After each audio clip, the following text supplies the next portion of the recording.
হাসপাতাল কর্তৃপক্ষ ফোন করেছিল, ওখান থেকে ফোন করে বলা হয়েছে যে আপনার হাজব্যান্ড সালাউদ্দিন সাহেব আপনার সাথে কথা বলতে চাচ্ছে একটু।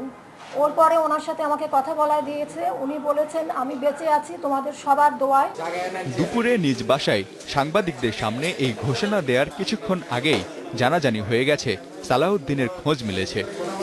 2 মাস আগে যিনি নিখোঁজ হয়েছিলেন উত্তরার এই বাসা থেকে। এই অন্তর্ধান ছিল রহস্যময়। স্ত্রীর অভিযোগ ছিল সরকারের কোনো গোয়েন্দা বিভাগের লোকজন তার স্বামীকে ধরে নিয়ে গেছে। 2 দিন আগে দলের চেয়ারপারসনও অভিযোগ করেন পুলিশের একটি এলিট ফোর্স র্যাবের জিম্মায় আছেন বিএনপির এই যুগ্ম মহাসচিব। র্যাবের কাছে সালাউদ্দিন আছে। অবশেষে সন্ধান মিলল, কিন্তু বহু প্রশ্ন অমীমাংসিত রেখে। দলের চেয়ারপারসনের সঙ্গে দেখা করে এসে হাসিনা আহমেদ যখন সংবাদ সম্মেলন করেন, তখন অনেক প্রশ্নেরই জবাব তিনি দিতে পারেননি।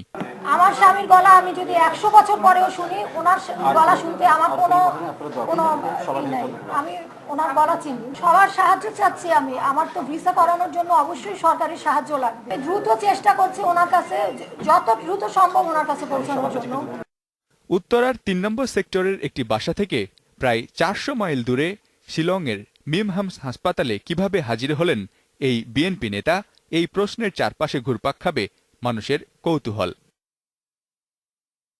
Mizanur Rahman, independent news, Dhaka.